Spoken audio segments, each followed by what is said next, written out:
اور اگرچہ کوئٹہ کے یہ شہداء جن میں سے بعض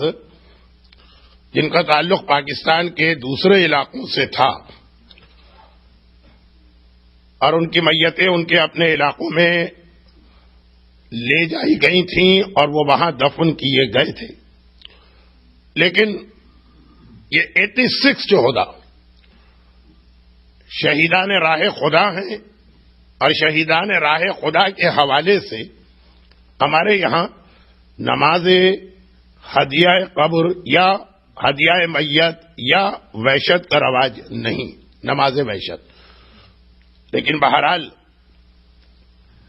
حکم اسلامی اور وہ جو مستحب عمل ان کے لیے بھی ہے۔ اگر آپ کو آج کی رات کسی وقت بھی یہ شہداء کوئٹہ اس طرح یاد رہیں کہ آپ ان سب کے لیے مل کر 1-2 رکعت نماز وحشت قبر پڑھ سکیں،